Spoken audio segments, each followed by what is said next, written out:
Mr. Chair and members, and this will be the third time Senator Carlson's heard this bill, so he knows that he can answer most of the questions if I can. Members, Senate File 3531 is a reaction to recommendation number 11 in the independent expert review from the Transportation Committee.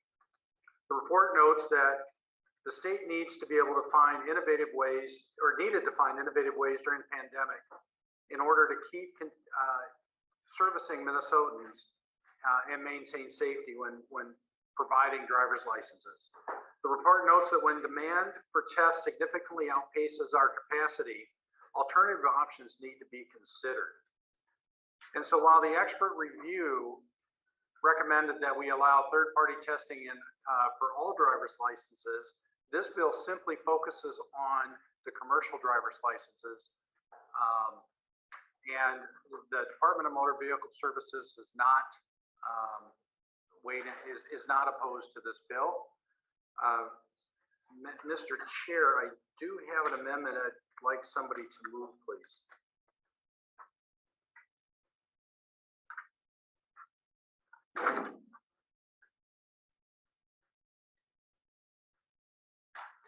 Senator Limmer. Senator Limmer moved the A8 amendment. I believe it was distributed to the members already. Senator Pratt, would you like to discuss the amendment? Yes, Mr. Chair. As Senator Carlson knows, when we got to State Gov, there were some concerns around the rulemaking section of the bill. And when we crafted that amendment to fix the rulemaking, two provisions were accidentally removed, and this reinserts those two provisions. The first sentence basically reinserts that the commissioner must apply existing school bus testing rules unless they conflict with the bill. And then the second sentence that specifies certain rules do not comply to third-party CDL testers. And we never intended to remove those sections. They were passed out of transportation. DVS had a chance to see them.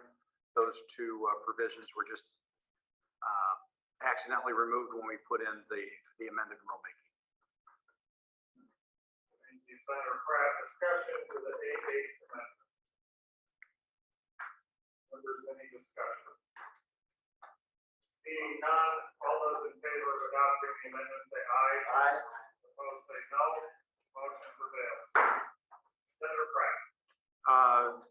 Mr. Chair, that's the bill, and I'd be happy to answer any questions. I also have Mr. Hausladen from the Truckers Association if there are any questions beyond that, but no testifiers. Did you have testimony or just available for questions? All right. Members, are there any questions from the committee? Senator Baker.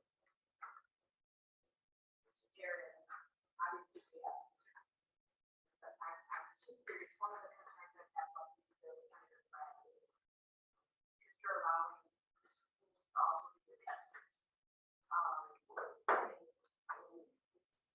This is outside of the jurisdiction. No longer ask questions like this. Seats, but my question is, how do you feel this conflict that needs to be pretty apparent? You're teaching and then you're also conducting the testing. I just think privatization of it seems more about a revenue thing, kind of about a safety thing. That was my concern. And everybody got the transportation, big or public safety, but I was just curious as to the conflict of interest that's concerning. I'll allow for a brief answer on this one. Mr. Hausladen. Introduce yourself for the record. Yes, Senator John Hausladen, President of the Minnesota Trucking Association. Mr. Chair, Senator Bingham, just to clarify that under the federal guidance that this operates under, the instructor and the examiner cannot be the same person. So we have that for sure. And then secondly, under the existing statute, technical colleges already have this authority to both instruct and examine as do school buses and larger private fleets. So this is not unlike what is already allowed in statute. Senator Baker. just for clarification, our jurisdiction today is all of 5 lines. Line 5.11 to 5.15, discussing the immunity piece of this bill. Others have been vetted along the way. That's Senator Carlson and Senator Pratt. Senator Anderson.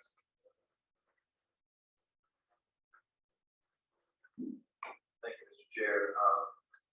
Senator Pratt, talks about rulemaking here, and Commissioner's not supposed to be adopting new rules or anything regarding this new legislation coming forward.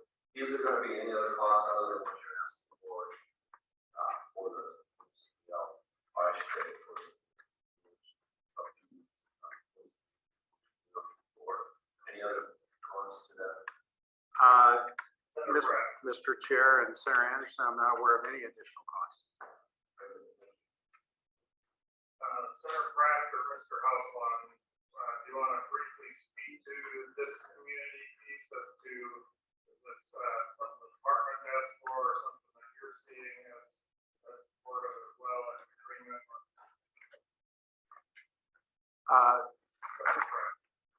Mr. Chair, we believe this is a department request. The legislation was modeled after what's being done in several other states. Many of our neighboring states, including Wisconsin, have this type of program already.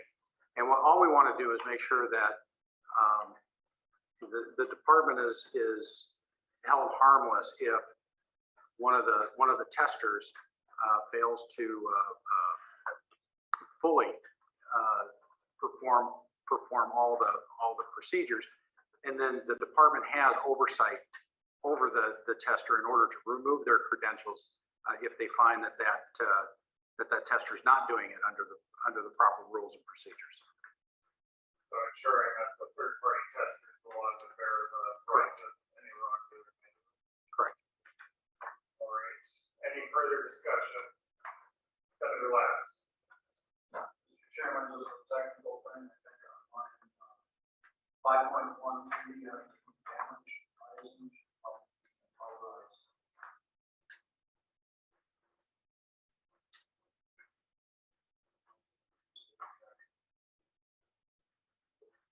Primo is giving a head nod. Senator Lance. Ms. Primo, if you read the oral amendment. Mr. Chair, numbers 85, line 13, delete rising, Senator Pratt, any issues with that? Will that break the bill? Good to go. All right. All those in favor of that oral amendment as read by council, say aye. Aye. Opposed, no. Motion prevails. Any final comments, Senator Pratt? Mr. Chair, I think this is as the Jobs Committee Chair, we've invested in helping move people into commercial driving careers. There are a number of nonprofits that offer these services. One in particular that we funded is the St. Paul Ywca. They have a very successful program. They're booked out for a number of sessions, and it's frustrating for these applicants to get their, to finish their training and then have to wait. We've heard up to 3 months in order to get their driver's license and into a family sustaining career. So we hope that this will not only help alleviate some of the problems that we have in the supply chain backlog, but also help people move into good paying jobs. All right, thank you, Senator Pratt. So the motion before us would be Senate File 3531 as amended. We recommended to pass and refer to the Committee on Finance. Senator Anderson, So move, Mr. Chair. thank you. On that motion, all in favor say aye. Aye. Opposed, no. Motion prevails. Thank you, Senator Pratt.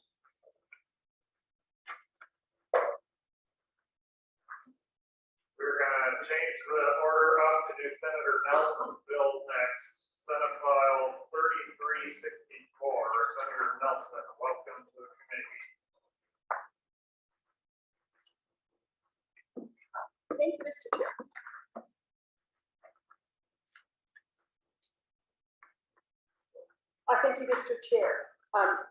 Senate File 3364 is the Audiology and Speech Language Pathology Interstate Compact.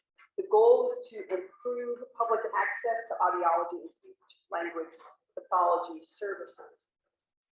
It facilitates the practicing of audiology and speech language pathology across state lines, and it also obviously allows for telehealth as well. This committee knows we face a critical shortage of workers in many fields, and having this interstate compact will greatly provide mechanisms to assist audiologists and speech language pathologists who do work in multiple states. It will ensure the ethical and legal provision of services and reduce regulatory barriers at the same time that it protects the public. And it will establish consistencies in the regulatory requirements around the provision of services. In schools and healthcare settings, these licensed practitioners help students who are suffering from injury and disease to develop and recover speech. And I would love it if we all had the time to visit Mayo Clinic and see the remarkable work that they are doing with ALS patients. Or I'd encourage you to visit your schools and see the critical work that's being done with students across our schools. But in the interest of time, Mr. Chair, I would turn over to Mr. Griffin to briefly walk through the provisions of the bill, and then I have one. All right, thank you, Senator Nelson. I'm going to first ask if members may refer to the summary that you have from council, and maybe council could highlight the areas that we'll focus on in our jurisdiction.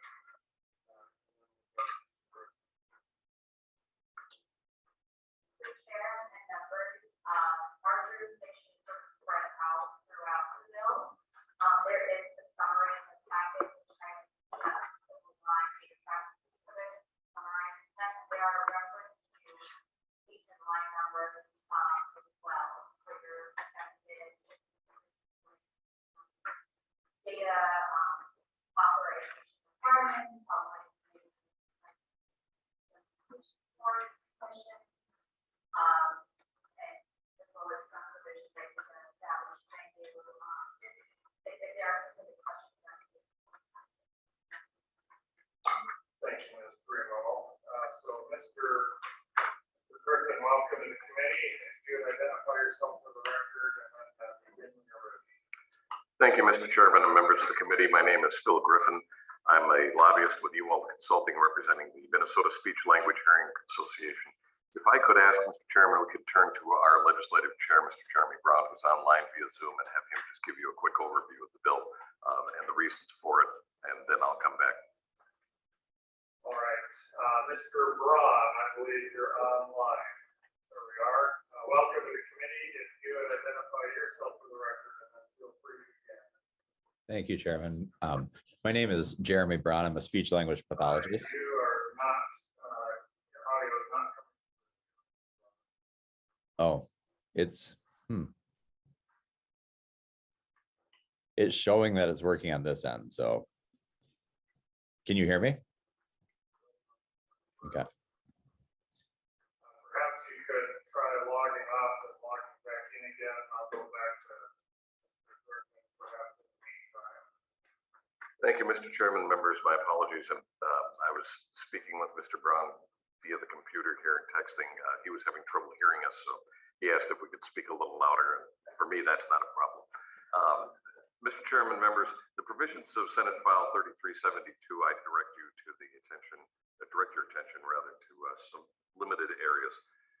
This bill does not in any way change or limit the liability of licensees or the Compact Commission under Minnesota law. Prior to the hearing, we engaged in discussions with the state's trial bar, and they did not raise any objections to the bill before you. Section 7 of the bill sets forth the adverse actions, and I gave you the wrong file number, and the author is pointing that out to me. My apologies. I was trying to type too quickly, too late last night. But the bill number is 3364. Section 7 of the bill sets forth adverse actions provisions under the compact and leaves in place the authority of the home state to deal with licensure violations while allowing remote states to take actions to protect their residents. Section 8 of the bill creates the framework for the Compact Commission, and this includes provisions for qualified immunity, defense, and indemnification. I will note that these protect members of the commission while carrying out their duties and acting in good faith, but does not protect them from intentional, wanton, or willful misconduct. Section 9 creates the data system required to create the commission, giving them needed assurances that remote states licensed practitioners are indeed qualified and current in their home states. Mr. Chair and members, this is a quick overview, and I know legal counsel's already given you some idea in her document of what goes on here. If there are questions, Ms. Kalfas, the interim legal counsel for the Compact, who is an employee of the Council of State Governments, is online and would be happy to answer questions. Thank you for this opportunity to testify today, and I hope that Mr. Braun is able to be with us. Otherwise, I'll tell you that this is a very good bill, and I'll give you a couple more things that he would have said. Try again with Mr. Braun. Apparently others that are also remote were hearing you. For some reason, the audio wasn't coming into the room here. So, Mr. Braun, if you're there, let's try again. Yeah, can you hear me now? You can't hear me now.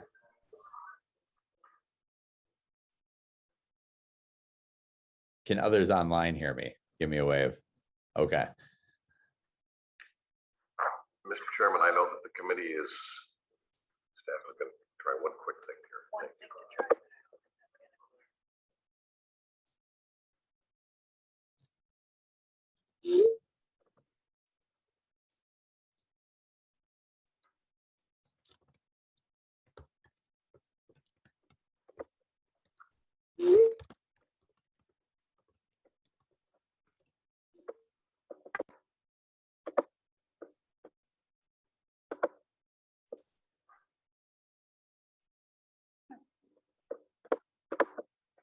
Call 6. All right, you want to try one more time, Mr. Braun? Apologies for the technical difficulties. All right, can you hear me now? No.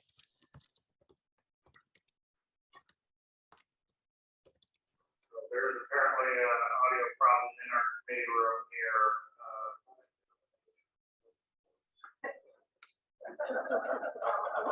Mr. Chairman, Senator Latz, well observed. The irony is not lost on us. Mr. Chairman, if I could just speak for Mr. Braun for a moment. Mr. Griffin. If I could. Apologies, Mr. Braun. I'm sorry for the difficulties. Thank you for your patience. Mr. Braun is a speech language hearing pathologist in southeastern Minnesota, and he would have told you today were he able that this bill would give him the ability to deal with the students that he interacts with and has not been able to interact with due to the pandemic. The borders of our states sometimes interfere with the ability for students to get to teachers and do things. He has students who live in Iowa and cannot see him on a regular basis, and so sometimes he goes across borders. During the pandemic, he was unable to do that because he doesn't hold a license in Iowa. And this is the kind of thing that we're trying to help with this kind of bill. You will also hear the same thing from the people who practice in healthcare settings when their patients are away and moving. It's a problem, and people like to maintain the practitioner that they're working with. We would urge you to pass this legislation. If there are questions, Mr. Chairman, members, I'd be happy to address them. Thank you, Mr. Griffin. So, Senator Nelson, do you have someone else planning to testify? Mr. Chair, no, I have no more testifiers. Any discussion of the bill? Senator Brigham. For the testifier, Senator Nelson, and each one of the states are they involved in this compact, or I guess Bob there, and I just kind of wanted to know veracity, license.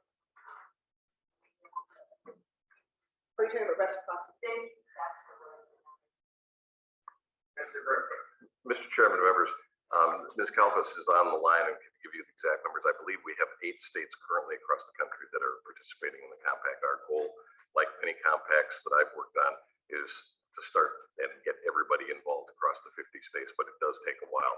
And I would turn to her if you want more specifics, but suffice it to say, right now, none of the bordering states have passed their legislation yet.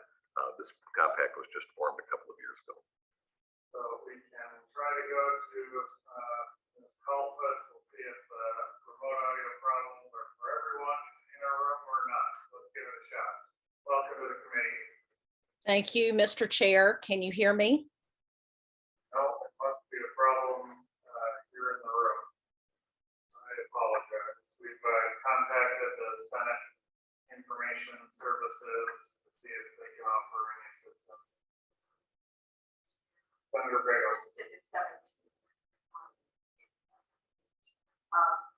My other question is based off of federal, like, national policy and contact, much that's like aside of that. Mr. Griffith. Mr. Chairman, members, yes, this is similar to compacts that you've worked with, including the one you passed last year for psychologists. Okay. Senator Bagel. Thank you, Mr. Chair, and to the testifiers here now, is this much like the nurse's compact? Senator Nelson. Thank you, Mr. Chair. It has the same goals, which is to increase access and allow employees the ability to follow their patients, whether they are providing telehealth or their patients winter in a warmer climate, or their patient goes away to college. So it has the very same goals, and it is the same concept, which is an interstate.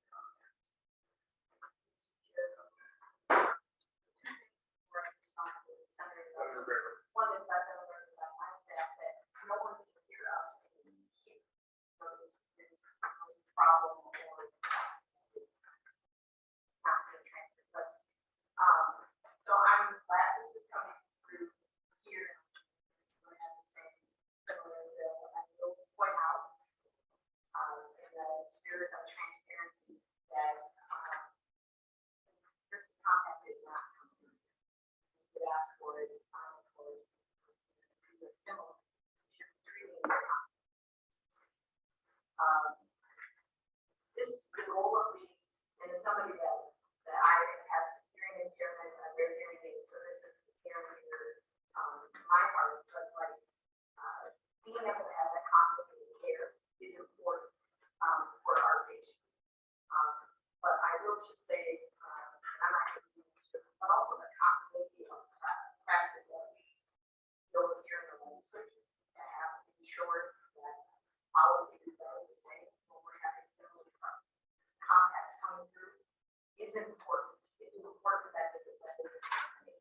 So I'm disappointed that didn't come through, but I have no issue with the compact coming through. I've had that continuity there. That's what this is. But the compacts, I know that officially you also have some concerns because I think the compact establishing rules, you're seeing that the state has a lot of those, and that's concerning. But at any point, you get out of the compact as well, Mr. Chairman. So for the benefit of the patient, I think in continuity care, these sorts of compacts should be vetted and are helpful in that. Thank you. Senator Nelson. Oh, thank you, Mr. Chair, and Senator Bingham, thank you for that support and understanding so well the importance of the continuity of care.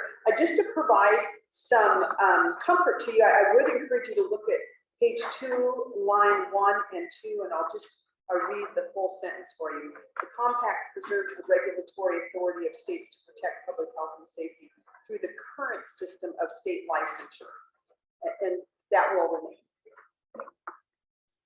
Mr. Chairman, Senator Bingham is correct. I'm being corrected in the comment that I made. I said 8 states and I meant to say 17. And there's a bill also sitting on the desk of the governor of Iowa waiting to be signed, and that would be one of the border states would be in the compact.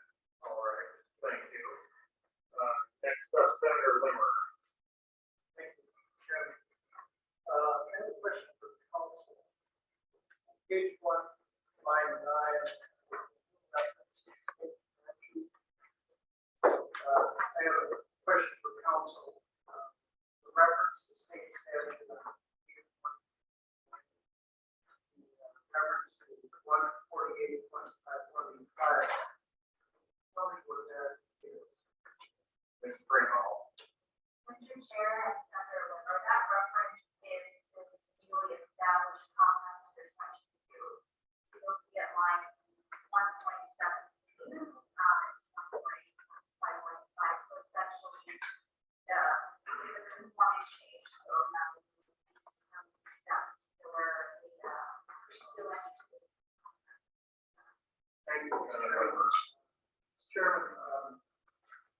section one, starting with reference to finding, or purposes of findings are similar. We usually don't put purposes or finding in our state statute. So, in order to qualify for this uniform contact, is this language necessary? Mr. Griffin, Senator Nelson, and Vice Chair Pratt. I'm going to note that, I noticed that, thank you, Mr. Chair. I noted that as well about purposes. We typically do not put those into statute. I'm going to turn it over to Mr. Griffith or our counsel at CSG to answer your question specifically, if it's required. Mr. Chairman, I don't think that the purpose language is necessary. It is a part of the compact, and that's why we included it in the drafting, but it could be dropped.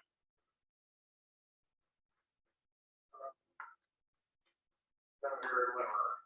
Chairman, I would open it up for discussion. Senator Limmer. Official motion. Yes. All right. Senator Limmer to delete section one of the bill as the council could read that for us. So, Mr. Chair, and members, in terms of the language of the bill, it wouldn't be section one, but it would be page one, utility line 1.19 through line 2.15.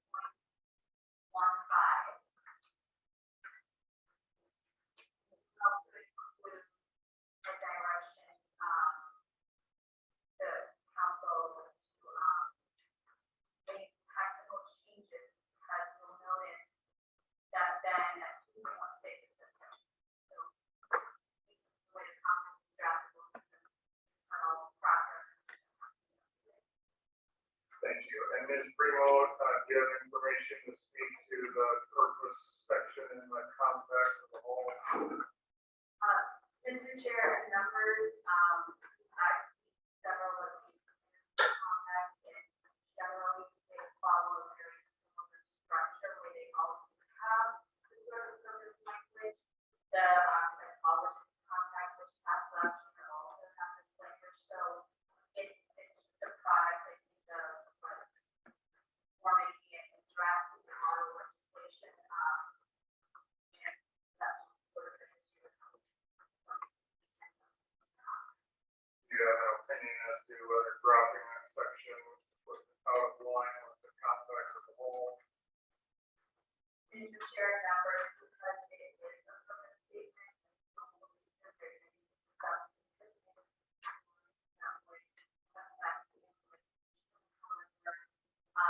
council for the actual register contact is not for that.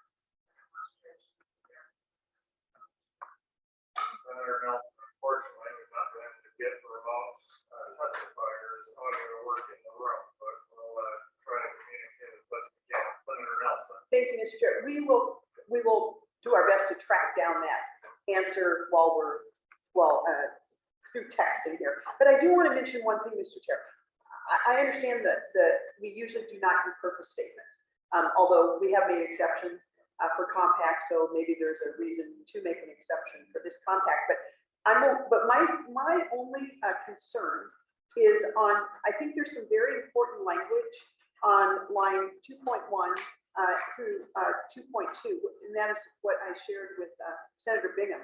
I think that is very important language to keep in the bill. The compact preserves the regulatory authority of states to protect it, or if you just want to leave it, and if you don't want to say to protect, if you just want to leave it after, it preserves the regulatory authority of states. I do think that's important, and I would consider the committee's thoughts on that. I know that's an important issue. More discussion on the oral amendment, Senator Bingham, and then Senator Lax. Thank you, Mr. Chair. You remember that. Compact has falling because of the taking the purpose statement out, and it caused the later hearings because it would cause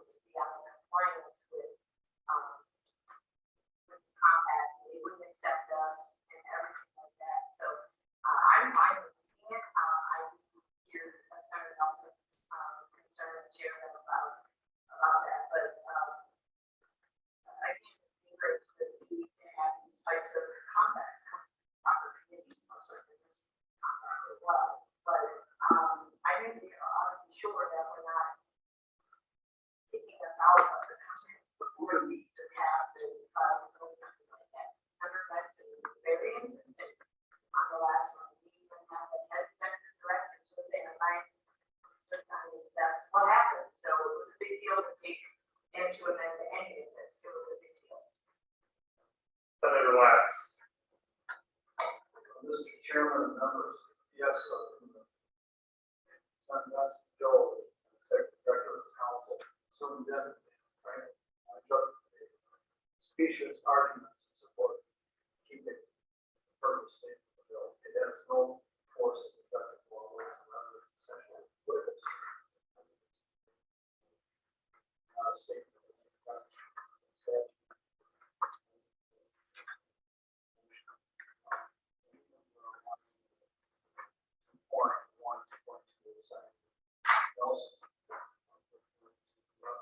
Whether or not it serves the regulatory of the states is the substance of the bill itself, stating that it is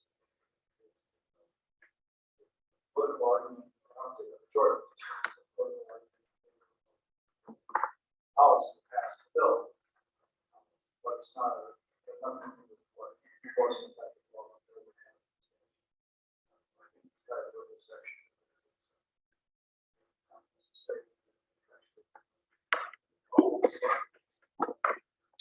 Whoever is drafting all these models, they contact us. So you put a purpose statement in there.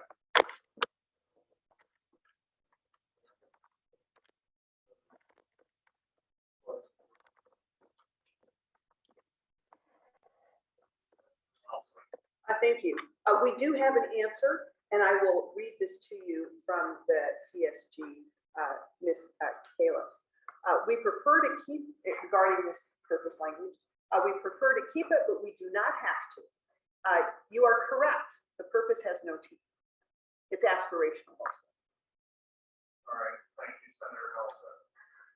Any further discussion to the oral amendment before us? Seeing none, all those in favor of adopting the oral amendment, say aye. Aye. Opposed, say no. Motion prevails. Senator Limmer.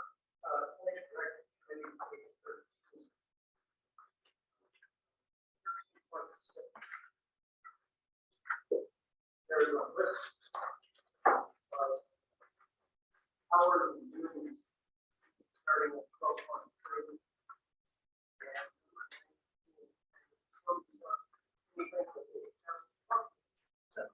And it says perform other functions as they.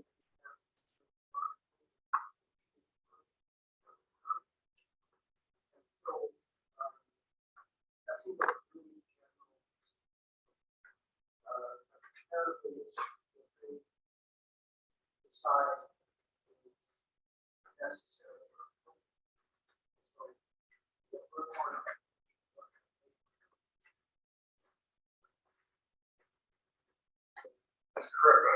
Mr. Chairman and members, Senator Limmer, I'm at a loss for words, which, as you know, is an unusual situation. I am not familiar enough with the inner workings of the compact to give you a definitive answer. If I could beg for assistance, I'm seeing typing going on my computer. I've never done this in a committee before to communicate with witnesses remotely via my text, and I apologize.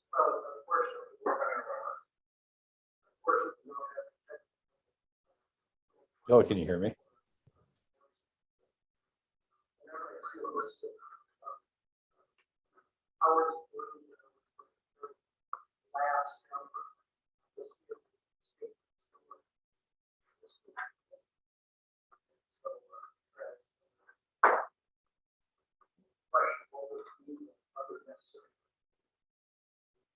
Senator Nelson. Oh, thank you, Mr. Chair.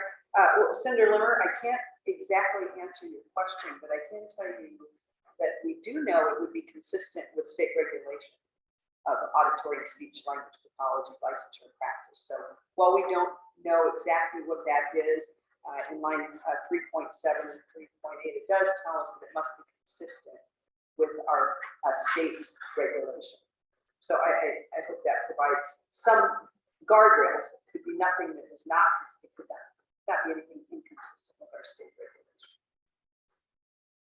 Saw a new cable getting plugged into the computer there at the desk, so I can get one more shot if a remote testifier can hear me and see if what we tried in the room can correctly connect the audio. someone wishing to try to respond to that question. Can you hear me, Mr. Chair? You can hear me? Can't hear you. Sorry, Ms. Kalfas. Mr. Chairman, she has typed to me that it is limited to Senator Limmer's question, is limited to implementation and administration of the compact, and only in ways which can narrowly be authorized by the compact. I don't know if that's helpful, Mr. Chairman, or not.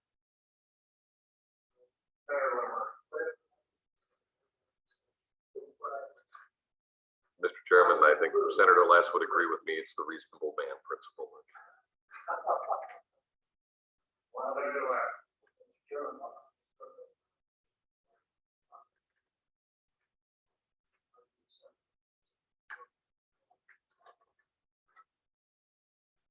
Necessary, but if someone appropriate, there's no problem.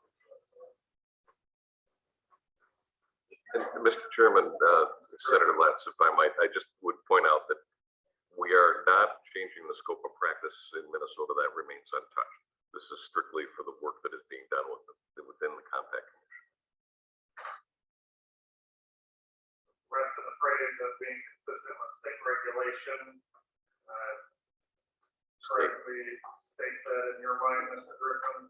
Mr. Chairman, yes. Members, any further discussion? Senator Limmer.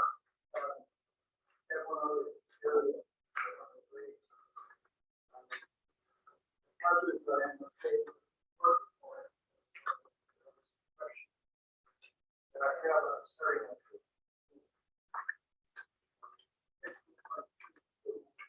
members, officers, directors, employees.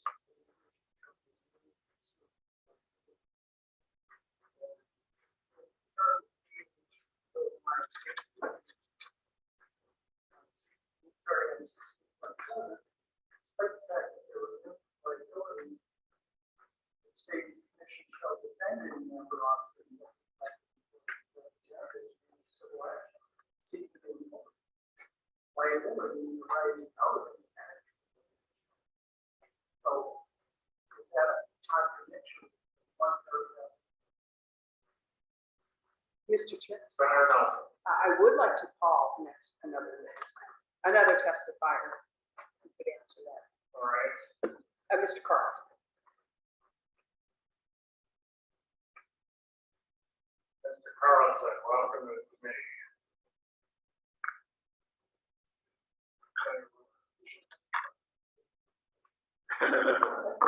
Well, Mr. Carlson. Mr. Chairman, and members, Joel Carlson, I'm here on behalf of the Minnesota Association for Justice, and I did sign up to testify because I have complained about several of these in the past, and I didn't want you to think I was getting soft. Senator Limmer, as I read this, and this is what I was going to testify to, this is a much better construct than what we had in SIPAC. And as you read the immunity section, as we read it and as I understand it, this is a more common form of governmental immunity and liability. So if you keep reading, under 466 or Chapter 3 in Minnesota, officers, agents, and employees of local government or state government are immune when they're doing their job. And then the state indemnifies and holds them harmless when there is a claim that is made and is paid. That's how this is set up here. SIPAC was very different. There was absolute immunity in that bill. You couldn't hold anyone accountable, and we complained about it strenuously. But if you read all three of these sections, and I would point you to on 16.16, they not only indemnify and hold them harmless, but they will be responsible for any amount of settlement or judgment that's obtained. That's how government liability works in Minnesota. That's what we had hoped SIPAC would do. So I appreciate the question, and I'd love to disabuse you of your suggestion about tort reform. But this bill is written in a way that is consistent with governmental liability. And I told Senator Nelson before the hearing, I don't want to attach opposition to her bill by saying our organization supports it. But this is a much better written bill than we've had in the past. And so we appreciate the question. That's would be our comments about that section. Further discussion? Senator Lyons. Thank you, Mr. Chairman. On the same theme, maybe Mr. Carlson, about meeting the exceptions. And potential local on this conduct.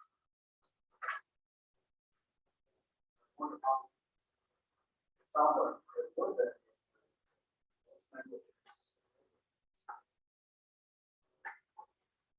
Curious about how that one.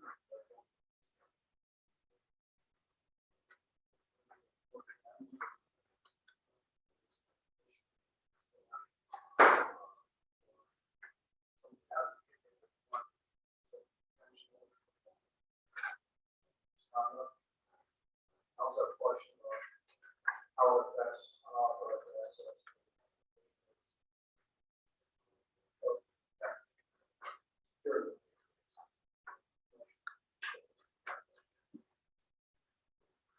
Mr. Carlson. Mr. Chairman and Senator Latson, excellent question. Those intentional and willful conduct exceptions, which we have in Minnesota law, are also negligent. And so we feel if there is a claim that is made and the employee was acting in an intentional way, that you would still find liability on the commission. And that is how we read this and how we want to read this. And I would point to examples of police misconduct where it's intentional and proven to be intentional, but there's still liability for the city. It is a similar construct. And so I do not want to provide a loophole for anyone. And I have been in front of this committee before on those situations where it is a workplace harassment claim that is maybe intentional, but it's also negligent. And we want to hold them accountable for their officers and employees when that occurs. And we think this is pretty close to what Minnesota has. It's not exact, and we don't have any case law developed as it relates to this. But I think it's an excellent question, but we feel better when they say they're going to be responsible for any amount of settlement or judgment. Senator Lyons. So, Mr. Chairman, it was fault and the other potential. It would be negligent and also intentional. That's what we want to read it, yes. I know there's a distinction. Concerned about negligence claim that might not. So, negligence. Carlson. Mr. Chairman and members, the employee may be immune, but the commission is not. There's liability to the commission. Any further discussion? Senator Lyons.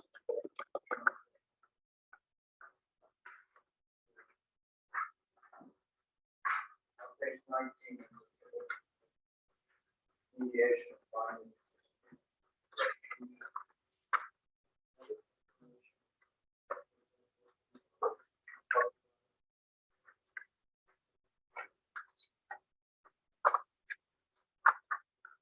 Take that one.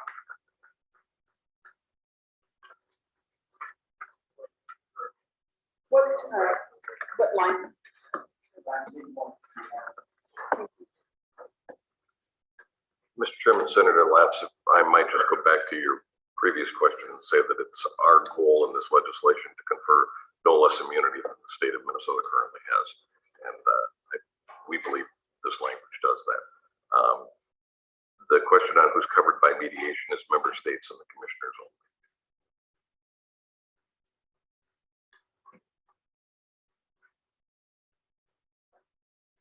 Any further discussion?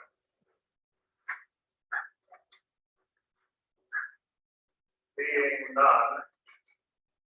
Senator Nelson, do you have any final comments for us? Well, thank Thank you, Mr. Chair. I just want to thank the Civil Law Committee for giving me such a good once-over. It gives us great confidence that things do not escape without getting the due scrutiny that they need. I would encourage a yes vote, Mr. Chair, for what your next move is on this. I think it's clear that this will be helpful to provide access to patients, students recovering from accident, injury, disease in acquired speech. And we saw right here today how difficult it was when we couldn't hear the speech of people that we needed to rely upon.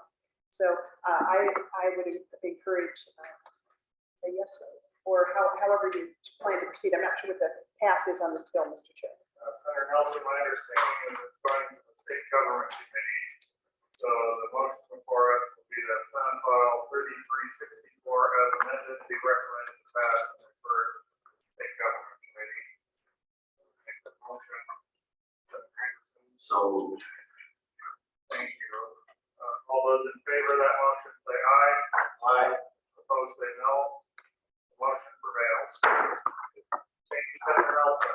Thank you, Mr. Chairman, members. All right, next is Senate File 3355. It's the Senator Abler bill. He is caught up in another committee at the moment, and so the bill will be presented by Senator Johnson.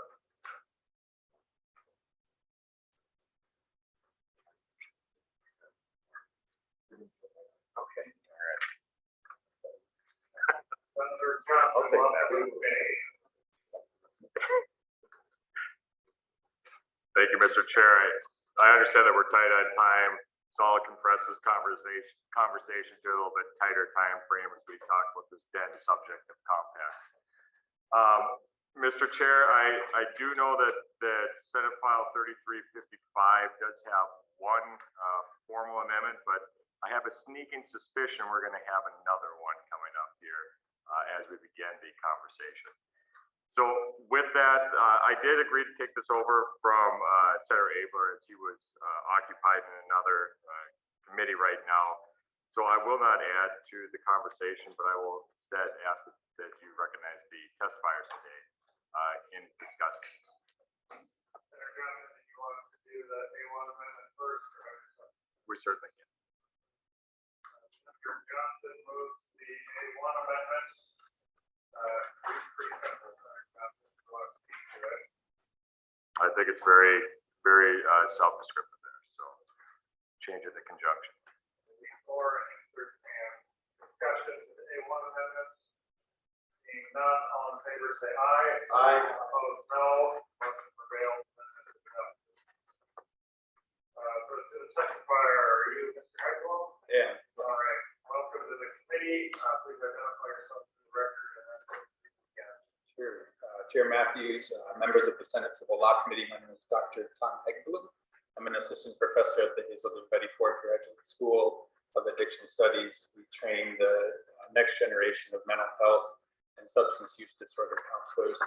I also serve as the legislative chair of the Counseling Association. We represent approximately 3,000 licensed professional and licensed professional clinical counselors in the state of Minnesota. I'm honored to talk a little bit more about Senate File 3355, which is another compact bill in front of you today. This one focusing on professional mental health counselors. Professional counselors are currently licensed by independent boards operating in each state, and holding a license only allows that individual to practice in their home state. This practice has certainly worked well in the past, but as we all have experienced due to the rapid growth of telehealth and the interconnectedness of our society, more expansive privilege to practice is needed. The licensure regulations as they exist can contribute to hardships for both professional counselors in Minnesota and the clients that they serve. As it stands, licensing regulations do not allow for professional counselors to provide services to clients who are not physically present in the state of Minnesota at the time of the counseling session. If a client is on a work trip or vacation or attending college, perhaps snowbirding, or has even been relocated due to military service, counseling services cannot be provided to that individual until they return to the state of Minnesota. This certainly creates challenges, as we just discussed, in continuity of care when therapeutic relationships are started and stopped over and over again. The ultimate person that loses is the client. Similar to other compacts, the Counseling Compact Bill will allow professional counselors to seek the privilege to practice in other Counseling Compact member states, fixing disruption and continuity in mental health care. 4 states have passed the compact: Maryland, Georgia, Alabama, and Mississippi. Florida, West Virginia, and Utah have bills on the governor's desk waiting for signature, and about 15 other states, the closest one to us is Iowa, have legislation that is currently enacted. We hope Minnesota will join the list in the very near future. In addition to allowing professional counselors the opportunity to serve clients not physically located in Minnesota, the compact will also reduce barriers that limit life-saving mental health care for those located especially in rural communities by improving access. It will allow counselors to provide specialized care to clients who might not have access to treatments for specific conditions as well, perhaps eating disorders, and even when in need of culturally responsive and culturally specific care. Finally, the Counseling Compact can create copious opportunities for expanded practice for professionals living on or near the state border, particularly when other states enact this legislation. This could dramatically improve workflow for professional counselors in medium to large-sized border communities such as East Grand Forks, Moorhead, Duluth, and the Twin Cities metropolitan area. The Counseling Compact Bill is a budget-neutral initiative that is endorsed by the Minnesota Board of Behavioral Health and Therapy, or the BBHT. The BBHT will maintain a high level of regulation and oversight of the counseling profession in Minnesota with the compact enacted. Should a counselor violate laws and statutes in the context of the license, this licensing board in Minnesota will maintain responsibility for oversight of any investigation or disciplinary action. So ultimately, this bill expands professional counselors' opportunities to provide life-saving care while improving access to mental health treatment within Minnesota and across the country. We do have legal counsel attending virtually, so unfortunately, that's not going to help. But we'll certainly take note of any questions that I cannot specifically answer. Thank you, Dr. Michael. Senator Bigham.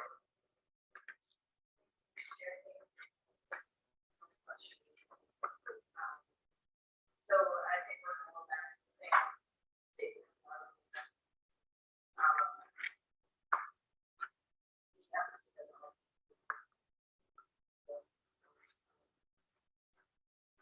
Part of that, that I would also let me know which lines are.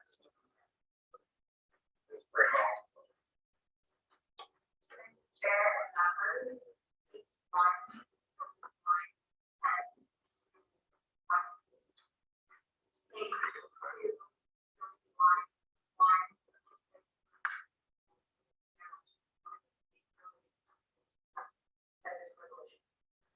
Senator Bigham, oral amendment for deleting Article 1 in the bill, 1.10 through 1.15. Discussion of the amendment.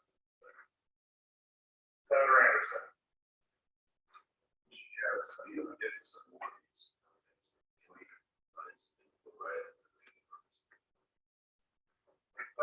Excellent suggestion, Senator Anderson. Any Senator Johnson or Dr. Eckland? Sure, yeah, so my colleague has been in touch with legal counsel. It's okay if that is. Thank you. Any further discussion of the amendment? Seeing none, all those in favor say aye. Those say no. Motion fails. Any further discussion of the bill? Senator Lance. I'll note that liability provisions is not the same identical types.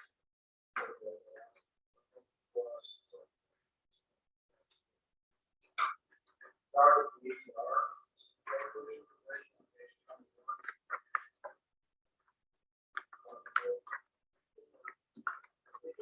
same identical language. We have on the record previously.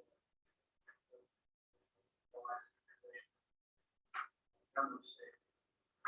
So, I think council can guide us. What if our mind on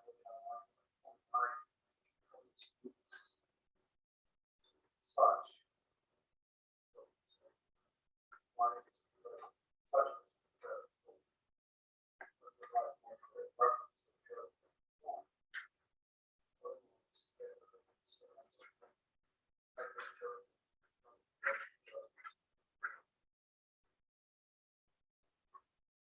Ms. Primo. Mr. Chair, members, that change, the technical and line, like, that whole, like, more, 29 or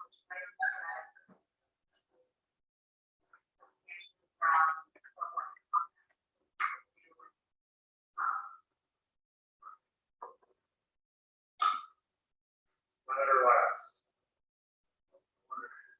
Convex council that.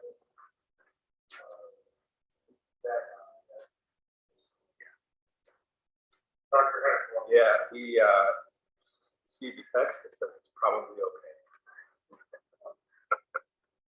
This is wild. That rousing vote of confidence. Well, based upon that text, Mr. Chairman,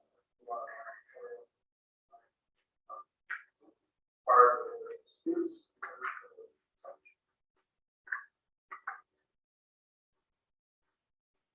Ms. Primo would read off the oral amendments for us. Chair, members, page 21, line 29. The board disputes such. Discussion to that oral amendment. Any discussion? Hearing none, all those in favor say aye. Aye. Opposed say no. Motion prevails. Senator Anderson. Thank you, Mr. Chair. Today we'll turn this compact for licensed counselors. I'm guessing that your industry has a shortage of individuals in this field, and I know that in other professions where there's a shortage, they are making exceptions to allow people to have some training and working towards becoming that professional counselor or whatever. I just wondering what is happening in your field.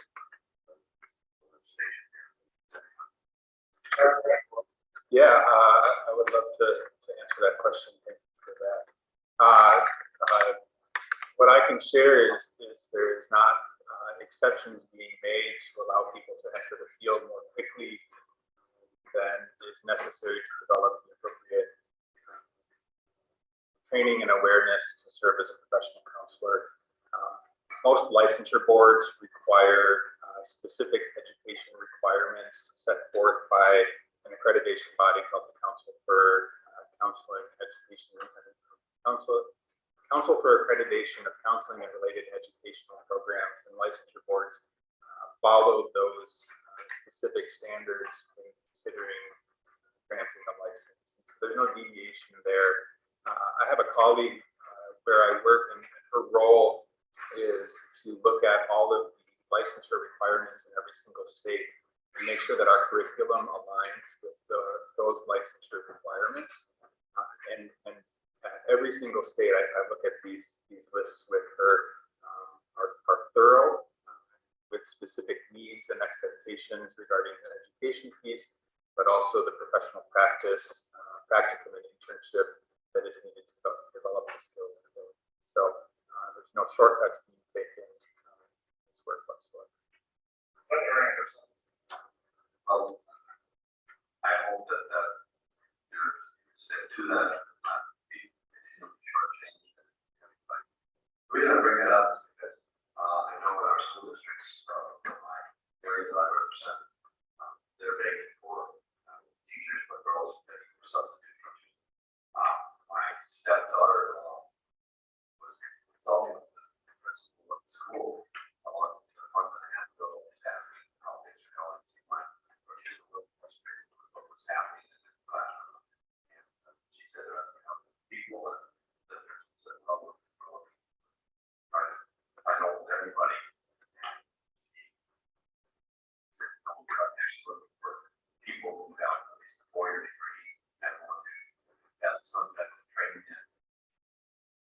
licensure to become a teacher.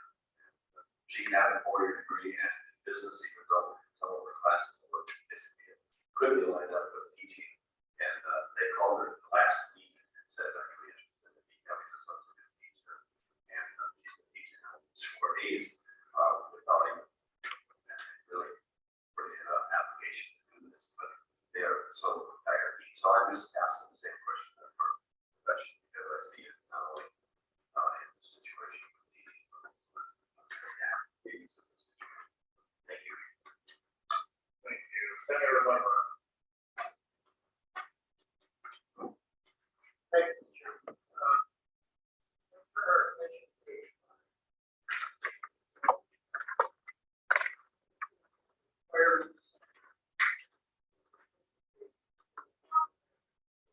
license and number I'd like to since it require licensing you require to pass national recognized and then from that has certain semester hours graduate coursework is that in line with the requirements now? Yes, Senator Limmer, it is the licensure exam that's required for the LPCC license, which is the license that would be part of this compact, is the National Clinical Mental Health Counselor's Exam, NCMHCE. And it's the comprehensive exam that is used across the country for professional mental health counselors. The curriculum that is identified underneath there, those areas are consistent with the KCRAP, the accreditation body standards. And even though states don't necessarily require a KCRAP accreditation from a graduate program for licensure, they typically align the licensure standards with KCRAP accreditation standards because it creates consistency across the field. Senator Lumber. Doctor, we also understand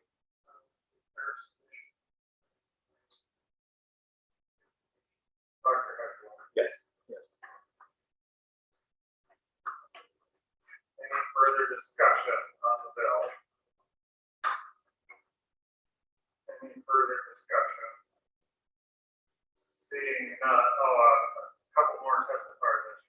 Get through, Mr. Carlson, did you have something out of this? No, Mr. Dean. Thank you for your patience. Welcome to the meeting.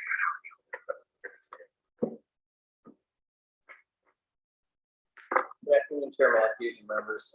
My name is Matt Dean. I'm from the Heartland Institute, and I'm here just to speak to a couple portions of this bill.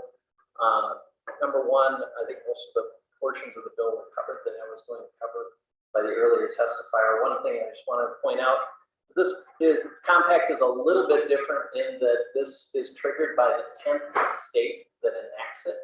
So when you have 9 states who enter the compact, it is not in effect. On the day the 10th state enters, all 10 become active. It's very good for patients because you have more access. It's very good for providers because it multiplies by at least 10 the number of states that you can practice in. So it's good for recruiting providers to the state. It's very good for patients because it allows them to have access to providers in at least 9 other states. It's good for the economy because we can recruit people to this state for either themselves or their spouses for them to be able to practice here. So it's good for patients, it's good for providers, it's good for the state. And also just from what your job is, to kind of weigh that together, access and patient safety are always the thing you weigh. I think Senator Bigham brought that up and brought up some good questions with regard to that. In the other states that I've testified on with this, the compact is really set up in a way to manage that, I think, rather successfully. I'm going to abbreviate my testimony because I know you're tight and it's deadline time, but I'm also going to forward you a research and commentary on this for this and other compacts that might be helpful for you and also want to be helpful in any other way I can. With that, Mr. Chair and members, thanks for letting me be on the committee, and I wish you all the best on your day. Thank you so much.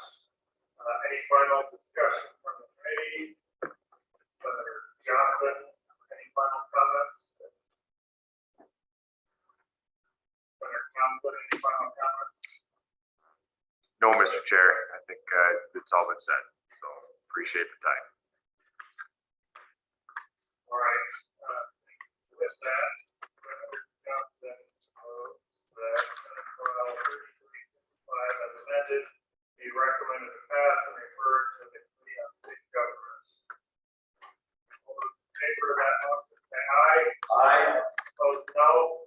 Motion prevails. Thank you, Senator Johnson.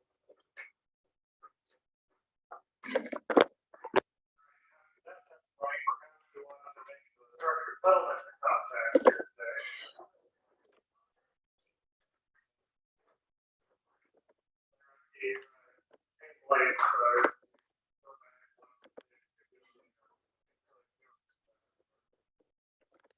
We have a update. We're going to take Senate File 3636 off the table.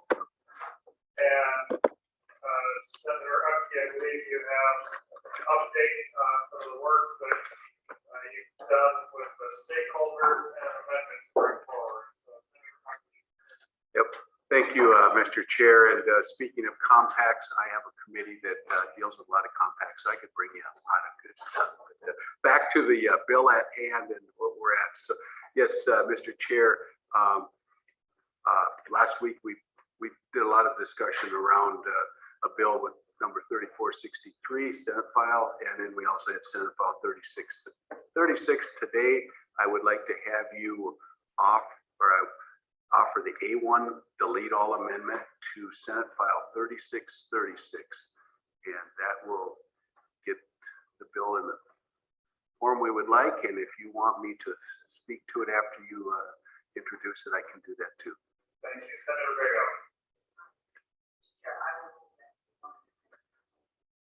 Thank you, Senator Vega.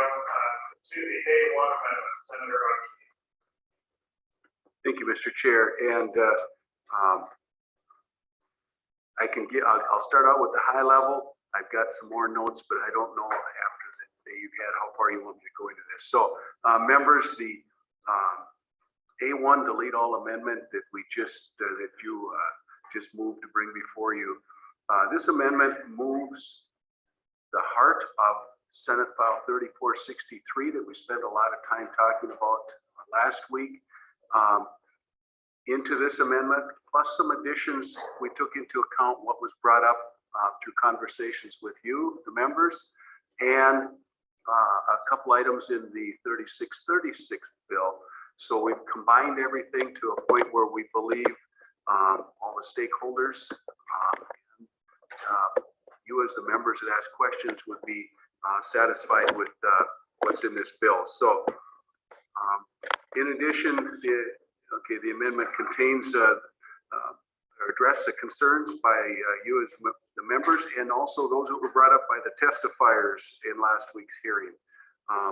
And then retaining a few of the pieces again from Senate File 3636. We have met as a group, and that being myself and the House author and stakeholders earlier this week to talk about the bills. And all of these conversations have led to what you see before you now in the A1 amendment. There are a couple things yet that we will be addressing at the end of this today. I would ask that you are able to pass it and send this to Commerce, which will be the next step. And one of those I will just highlight here before I go to questions, but had to do with the fact that early on section 3 of the A1 amendment, now it's the same language as we had, but we are proposing to work with the Commissioner of Commerce. Everything in here is working with Commerce as far as the registrations go and the filing of the surety bonds. We have since found out that there might be a little different avenue that follows. It still sounds like Commerce is going to be part of it. but also involving the Secretary of State's office, because they do a lot of the business filings. They're familiar with a lot of those things already. We referred last week to 3 states that have done all of this already, which took the NCOIL language and this new language that we are proposing. 2 of the states used their Secretary of State's office, and 1 state used their Department of Commerce. So it just depends upon what fits into our particular states. So we're looking at, Commerce still being a part of it and probably incorporating Secretary of State, but we will be working on that some more and have details finalized by the time we get to Congress. So with that, we addressed some of the issues related to paying the employees. There was that the part of paying commissions or finder fees and stuff that got tightened up so that the business needs to be able to pay their employees, but at the same time, they're not going to pay to have somebody on the street just headhunting or doing those type of things. So anyhow, maybe I'll stand for questions quickly. If you'd like, I can go further, but it's up to you. We also have Mr. Deere with us today, who participated last week also to help answer questions also. Thank you, Senator. Questions for committee, Senator Brigham. Thank you, Mr. Chair. Sarah, thank you for doing stakeholders. This is a work in progress. You've already addressed the compensation side of things, where it sounds like expect on that language. The one thing that selling the structure selling the minors. Explain the change.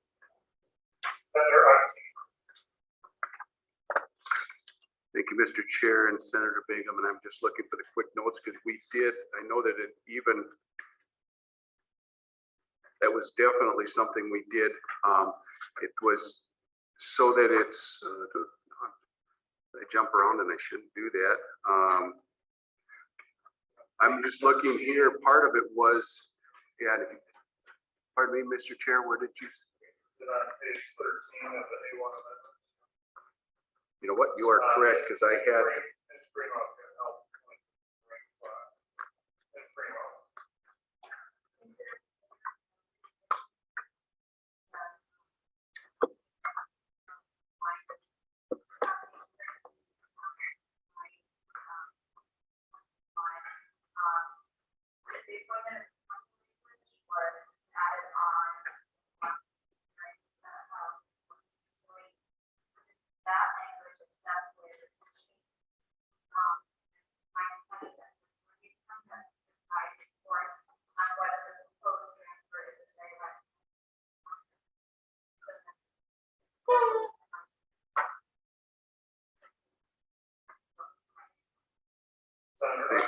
Thank you, and yes, I had found the same thing, and it's so that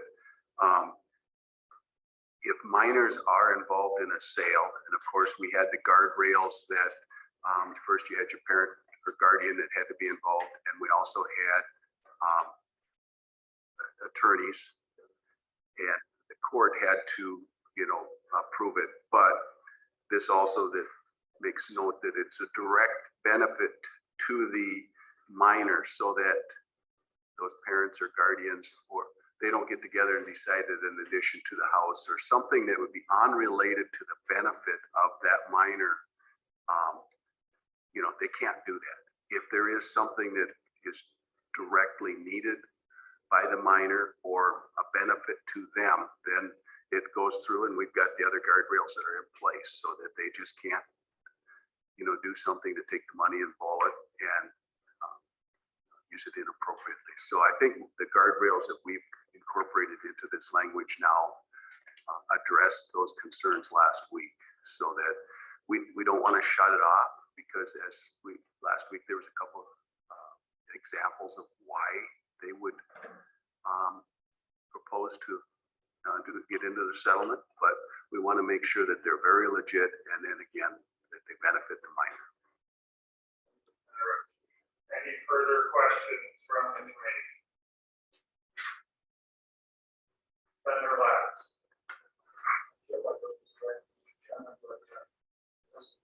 Stakeholder part of the involved conversation about supporting us, or is this some people? That's fine. Senator Hutchins. Thank you, Mr. Chair, and Senator Lat's word is, everything I've received is yes. When that they were presented with the A1 amendment, and comments made at the end of our meeting on, if it was Tuesday night or whatever, what we had in Senate File 3463, they really liked with just a few changes. We've incorporated those, and I have not heard any opposition. I would, if there's anybody that was part of our group that has something other than that, I'll welcome it. But as far as I know, everybody right now is happy with what we've got here in the A1 amendment. With a few little pieces that I have talked about already is how we're going to finalize the last step as far as the registrations and who's going to do it. The word to me is that they were very close, and I've seen some buzzing around the back, perhaps get some brief descriptions from some of the stakeholders. But since we're on deadline week, we're gonna move out what we had anyway, so we want to come forward first. Mr. Deere. Thanks very much, Mr. Chairman. I just wanted to identify yourself for the record. My apologies, Brian Deere, the Executive Director of the National Association of Solid Purchasers. I just wanted to jump in very quickly and say that we've had very constructive conversations so far. There are still a few minor points that we're going to work out, and we're starting discussions on with other stakeholders, but we're making great progress. But I don't think we're about, I would say 95% of the way there with our discussions, but we're hoping we're on the right path with everyone else. Thank you. Anyone else? Mr. Carlson.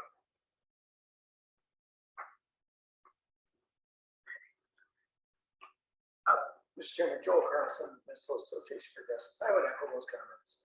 We have some points that need to be worked out. The language on the minor settlement is not quite there yet, because if we are going to allow them, we want to put guardrails in that any sale would have to benefit the minor. It would have to be for their medical or health and welfare needs. We've seen where the guardian may try to sell them or something that might not benefit the minor, it might benefit themselves. So those are a couple of details that need to be resolved between the House and Senate bill, the Senate or the House or the other. Passed their bill to the floor yesterday, and so we've got a few points that are different between the two bills that we're all working in good faith, and there's just a few points on factors, remedies, and how we handle the minor settlements that we need to work on. Carlson. Senator Rigo. Mr. Chairman, a lot of good effort has gone into this.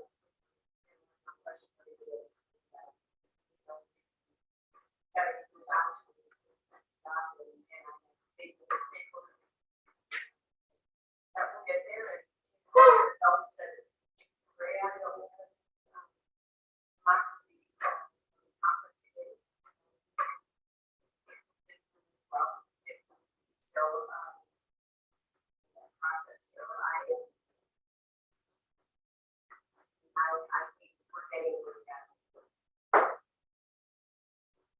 Thank you, Senator Rigo. Any further discussion?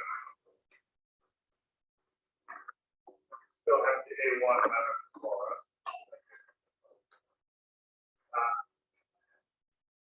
All those in favor of adopting an A1 amendment to Senate File 3636, say aye. Aye. Opposed, no. Motion prevails, the amendment is adopted. Any final discussion on the bill from committee members?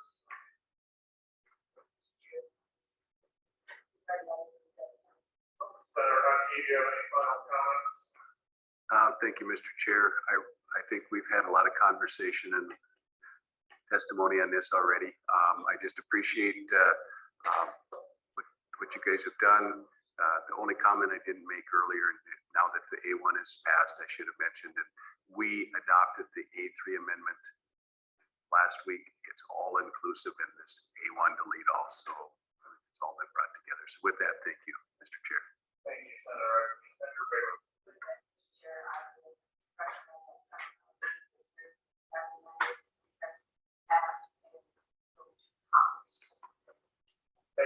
Rico on that motion. All in favor, say aye. Aye.